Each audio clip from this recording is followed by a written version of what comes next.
जय हिंद बच्चों। कैसे हैं आप सब। आशा करती हूँ सब खूब स्वस्थ और मस्त होंगे और अपनी पढ़ाई में व्यस्त होंगे, क्योंकि आपका एग्जाम आने वाला है ना बच्चों, हाफ ईयरली एग्जाम। तो उसी को नजर में रखते हुए बच्चों, आपके लिए ये हम गद्य साहित्य का विकास या गद्य साहित्य का इतिहास कह लीजिए, इसको आपके सामने प्रस्तुत कर रहे हैं। और आज आइए हम शेष भागों को पढ़ते हैं।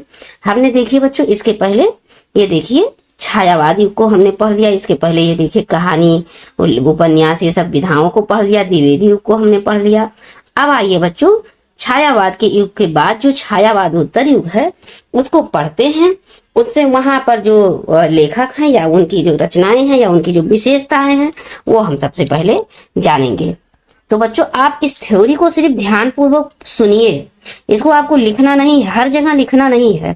बस कंसंट्रेशन से 2-3 बार वीडियो को समझ लीजिए, क्योंकि आपके अंदर बच्चों जो हिंदी गद्य साहित्य के विकास के प्रति जो जागरूकता है वो हमको लाना है कि आप इसके प्रति जागरूक हो, जानकार हो, समझें कि क्या चीज है गद्य साहित्य का विकास, गद्य साहित्य का इतिहास।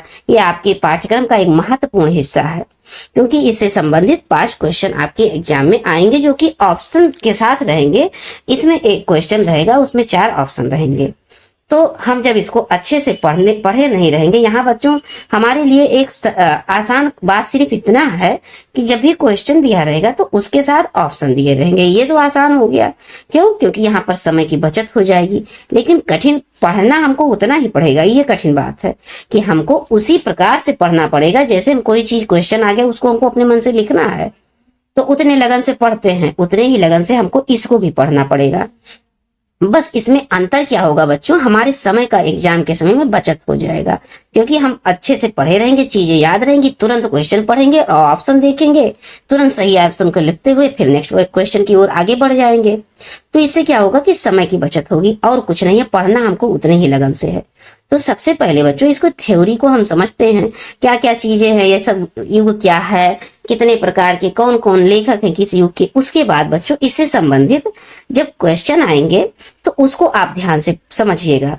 तब जब ये आप थ्योरी समझे रहेंगे तो वो क्वेश्चन आंसर जब आप देखेंगे तो आपके दिमाग में कॉन्सेप्ट क्लियर होगा कि हाँ इसी प्रकार से क्वेश्चन एग्जाम में पूछे जा सकते हैं। तो आइए बच्चों, इसी को ध्यान में रखते हुए आप पूरे ध्यान से कंसंट्रेशन से आप सुनिए। समय आपके पास कम है, अन्य विषय को भी देना है, तो आप इस वीडियो को थोड़ा सा फास्ट मोड करके, लेकिन कंसंट्रेशन से, क्योंकि फास्ट मोड भी किए रहेंगे तो पूरे ध्यान से जब सुनेंगे तब चीजें आपके दिमाग में बैठेंगी। कम से कम 2 से 3 बार सुनिए, क्योंकि जब किसी चीज को बच्चों पहली बार सुनते तो हमारे अंदर सिर्फ एक अवधारणा होती है, ऊपरी ऊपरी बातें हमारे दिमाग में आती, फिर दूसरी बार पढ़ते हैं और जब तीसरी बार पढ़ते हैं तो कम से कम 80% 90% चीजें क्लियर होती हैं। और उसके बाद जब हम उससे संबंधित क्वेश्चन हल करते हैं तो पूरे 100% चीजें हमारे दिमाग में बढ़ती हैं का ये चीज है, और इससे संबंधित इसी प्रकार से क्वेश्चन पूछे जाएंगे। तो अब आइए बच्चों, इन वाक्यों के साथ हम आगे बढ़ते हैं सीखने सिखाने की प्रक्रिया के साथ।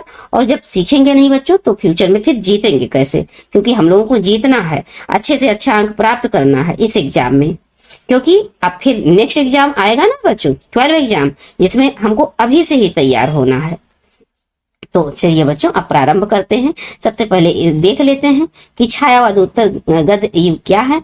तो देखिए बच्चों, ये सर्वांगीण उन्नति का युग माना जाता है। किसको? छायावाद उत्तर युग को सर्वांगीण उन्नति का युग इसे माना जाता है।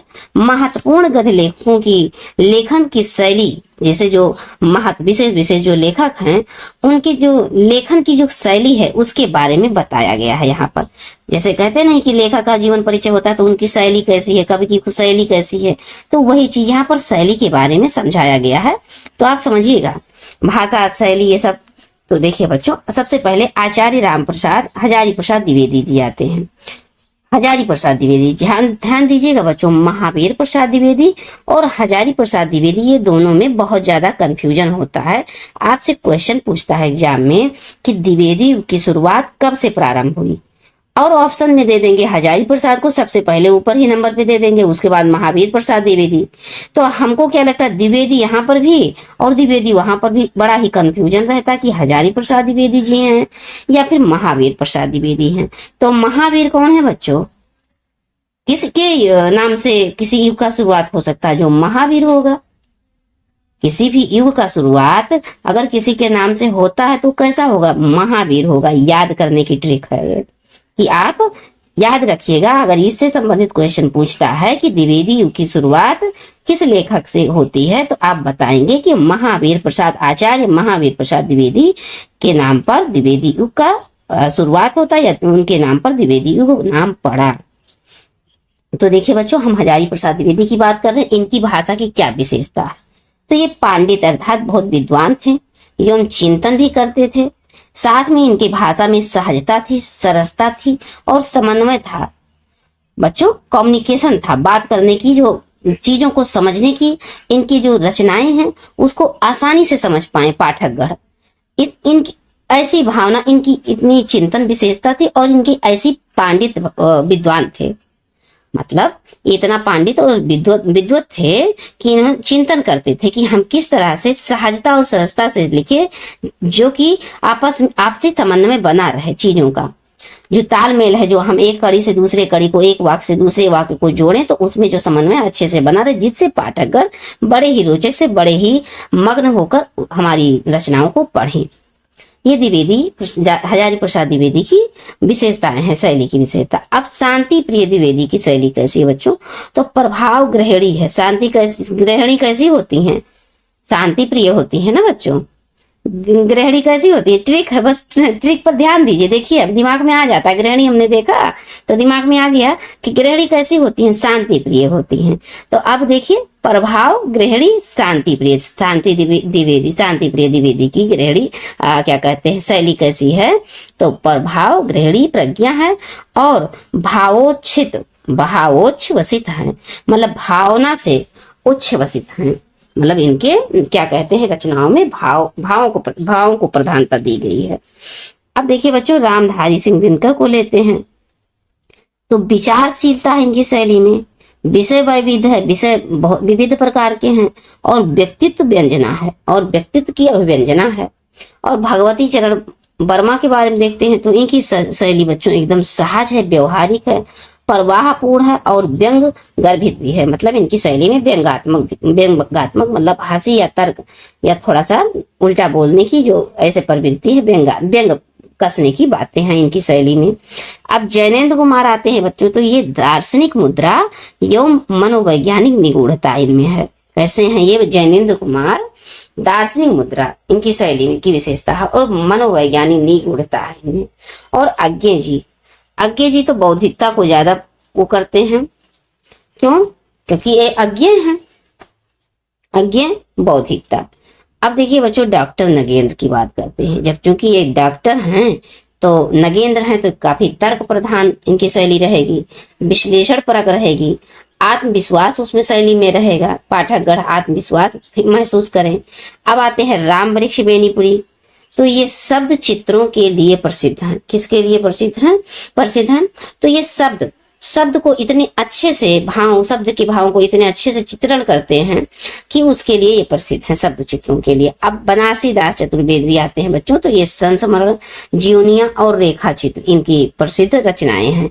विधाएं हैं, गद्य की विधाएं हैं, ये इसके लिए प्रसिद्ध है, संस्मरण के लिए, जीवनियों के लिए और रेखा चित्र के लिए। अब वासुदेव शरण अग्रवाल आते हैं बच्चों, तो ये सांस्कृतिक और आध्यात्मिक गरिमा इनमें है, इनकी भाषा शैली में। अब बच्चों ये देखिए, कन्हैयालाल मिश्र प्रभाकर की बात देख लीजिए, तो राजनीतिक संस्मरण एवं रिपोर्टाज इनकी शैली में, मतलब ये राजनीतिक संस्मरण के लिए और रिपोर्टाज के लिए प्रसिद्ध है। ये राजनीतिक संस्मरण और रिपोर्टाज बच्चों एक विधा है। भगवत शरण उपाध्याय ऐतिहासिक घटनाओं का भावपूर्ण नाटकीय शैली में प्रस्तुतिकरण करने की इनकी विशेषता है। जो हमारी ऐतिहासिक घटनाएं हैं उसको बड़े ही भावपूर्ण और नाटकीय तरीके से प्रस्तुत करने की इनकी शैली की विशेषता है। अब विद्यानिवास मिश्र आते हैं बच्चों, देखिए अब यहाँ पर थोड़ा सा रह गया है विद्यानिवास मिश्र। तो वैज्ञानिक दृष्टि से विद्यानिवास मिश्र क्या है, वास्य विद्या, वास्य वैज्ञानिक दृष्टि से और सांस्कृतिक चेतना और लोक संप्रीक्त एवं आधुनिक जीवन बोध इनके रचनाओं में देखने को मिलता है, इनकी भाषा शैली में। हरिशंकर प्रसाई को देखिए तो व्यंग्यात्मक शैली है इनकी बच्चों, याद रखिएगा, थोड़ा इंपॉर्टेंट है, इंपॉर्टेंट इसमें लगभग सभी हैं। और फणीश्वर नाथ रेणु ध्वनि बिंबों का क्या कहते हैं सक्षम प्रयोग है इनकी शैली में। धर्मवीर भारती बच्चों गंभीर और विचारपूर्ण गद्य है इनकी। क्यों? क्योंकि ये तो क्या कहते हैं हिमालय को ठेले पर ले आते हैं। कहनी अनकहनी में कोई फर्क नहीं रखते हैं। कोई कुछ भी कहे कहता रहे, कहनी अनकहनी नहीं ध्यान देते हैं और हिमालय को ठेले पर ले आते हैं। इसलिए इनकी जो विचार है बच्चों गंभीर होगी, तभी तो इतना ऊंचा विचार कर लेते हैं। तो देखिए बच्चों, वही व्यक्ति दूसरे के कहने पर क्या कहता है, कोई सामने वाला क्या कहता है क्या नहीं कहता, उस पर फर्क नहीं पड़ता। बस वो अपने संकल्प अपने लक्ष्य की ओर निरंतर आगे बढ़ते रहते हैं। तो वो बच्चों गंभीर विचारपूर्ण होते हैं। ऐसे थोड़ा याद करिए और मोटिवेट भी होइए। अब देखिए शिव प्रसाद सिंह आंचलिकता है, लोक चेतना है इनकी शैली में। संपृक्त व्यापक मानवीय चेतना का भी वाहक है इनकी शैली में। तो देखिए बच्चों, हमने अब यहाँ पर देख लिया, क्या पढ़ लिया है कि महत्वपूर्ण गद्य, जो गद्य के लेखक हैं, ये गद्य लेखक अर्थात बच्चों जो गद्य विधाओं को लिखने वाले लेखक हैं, उनके बारे में, उनकी शैली की विशेषताओं के बारे में यहाँ पे हमने जान लिया है। अब आइए बच्चों प्रयोगवाद की तरफ बढ़ते हैं। क्या? प्रयोगवाद की तरफ बढ़ते हैं और देखते हैं कि प्रयोगवाद क्या है। तो प्रयोगवाद में देखिए बच्चों, सबसे पहले साहित्य में प्रयोगवाद के प्रवर्तक अज्ञे कहलाए हैं। साहित्य में जो प्रयोगवाद के परिवर्तक हैं बच्चों, ये अज्ञे हैं। इनका नाम तो जानते हैं, बहुत लंबा चौड़ा है। सच्चिदानंद, हीरानंद, वात्स्यायन अज्ञे, तो वही अज्ञे हैं ये। साहित्य में प्रयोगवाद के प्रवर्तक हैं कौन? अज्ञे, जिनकी रचनाएं हैं बच्चों नदी के द्वीप, ये उपन्यास है। नदी के द्वीप उपन्यास विधा है। कोठरी की बात, शरणार्थी कहानी, कोठरी की बात और शरणार्थी क्या है? कहानी है। थोड़ा सा ब्रैकेट कर दीजिए। हाँ, नदी के द्वीप किसका है? अज्ञे का है, जो कि उपन्यास है। कोठरी की बात और शरणार्थी एक कहानी है अज्ञे जी की। अब नेक्स्ट पॉइंट पे चलते हैं बच्चों। कथा साहित्य में, जो कथा साहित्य है उसमें मार्क्स के जो समाजवाद तथा फ्रायड के मनोविश्लेषणवाद का विशेष प्रभाव पड़ा है। फ्रायड ने दिया है क्या कहते हैं मनोविश्लेषणवाद में इदम अहम परा अहम, और मार्क्स का जो समाजवाद है इसका कथा साहित्य में प्रयोगवाद में काफी प्रभाव पड़ा है।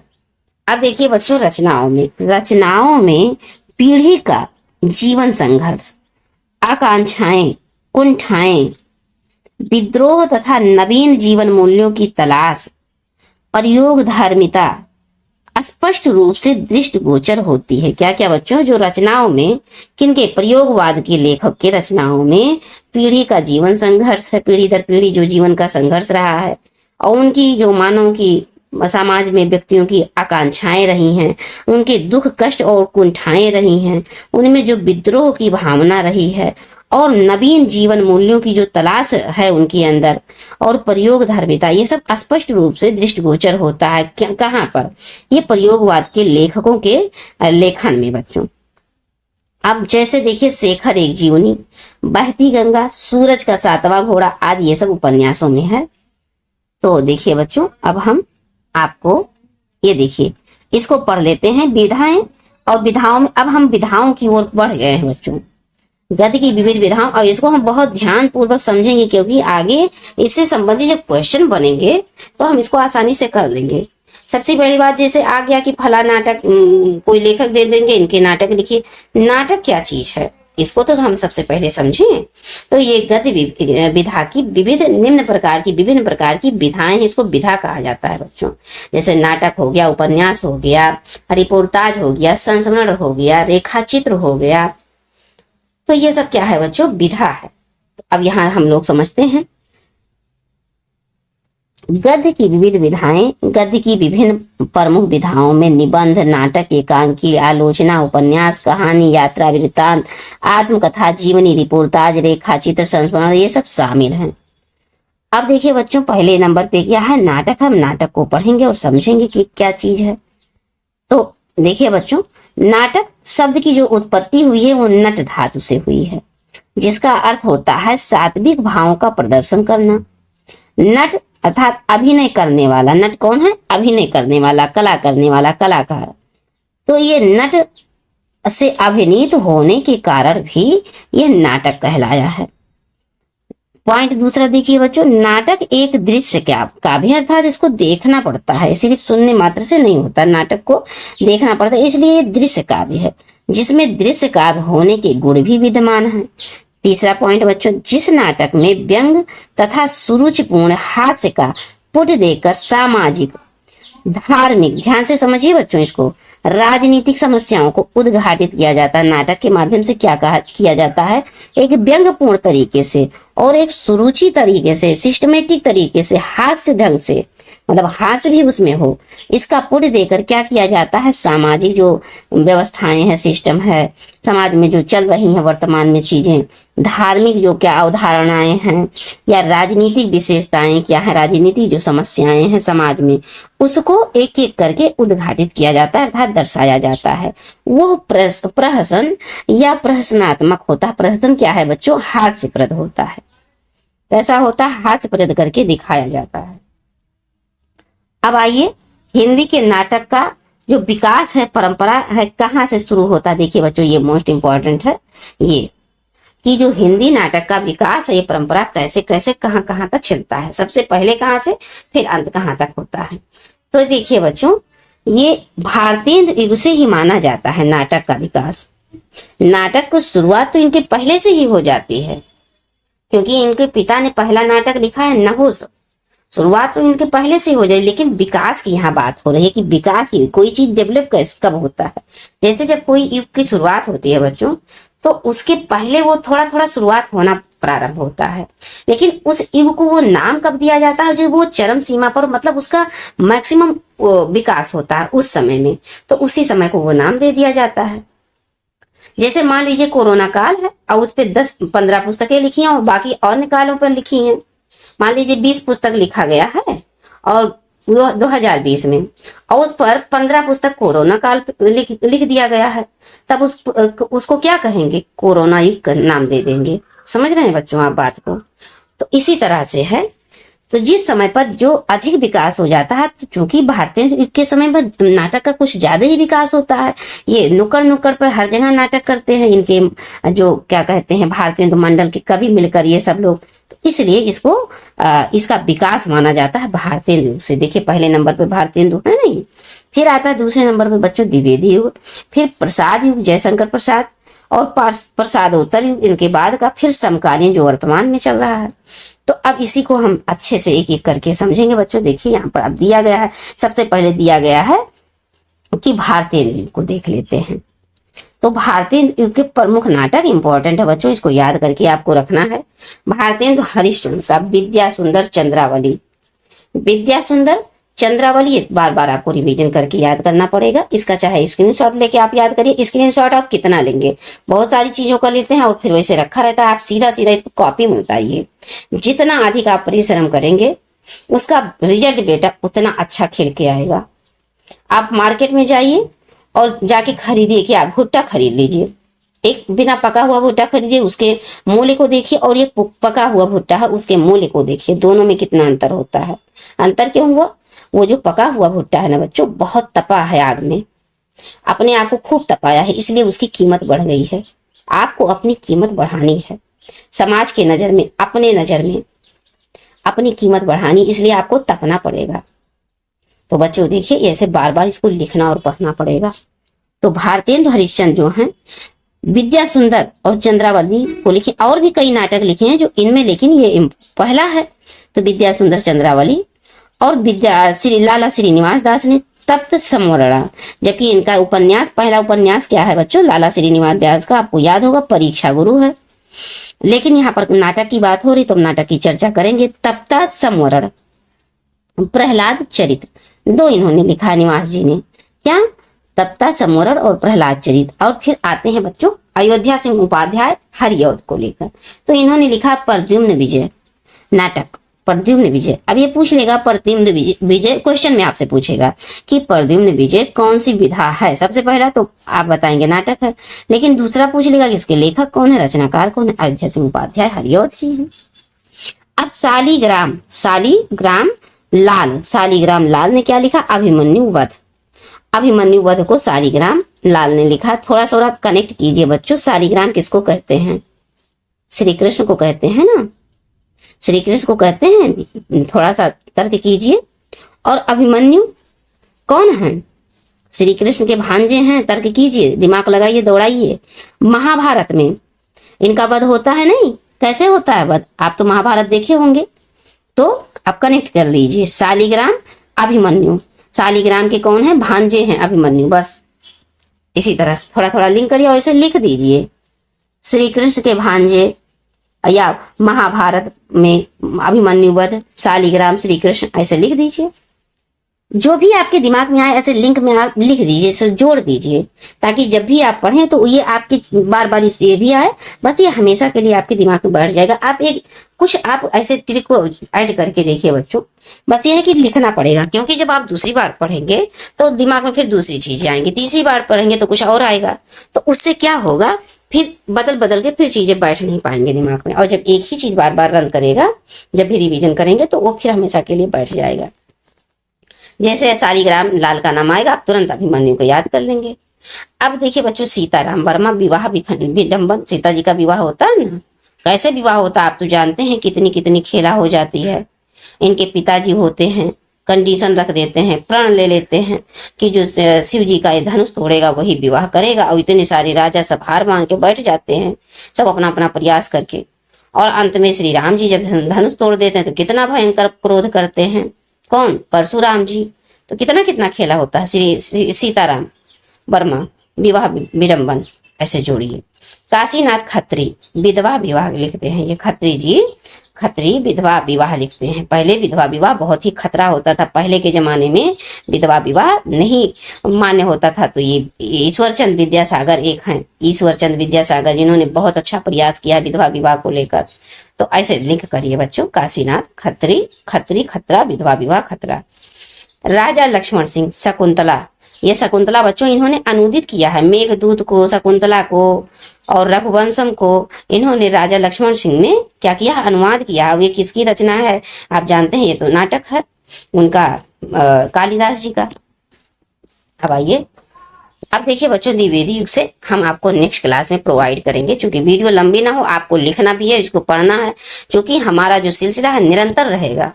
हम आपके साथ ऐसे, चूंकि हम निरंतर बने रहेंगे, इसलिए हम थोड़ा थोड़ा ही पढ़ेंगे बच्चों, क्योंकि ज्यादा बोझ होगा तो चीजें बोर होने लगेंगी और हमको और भी सब्जेक्ट पढ़ना रहेगा, फिर हमको दूसरे दिन भी पढ़ना रहेगा।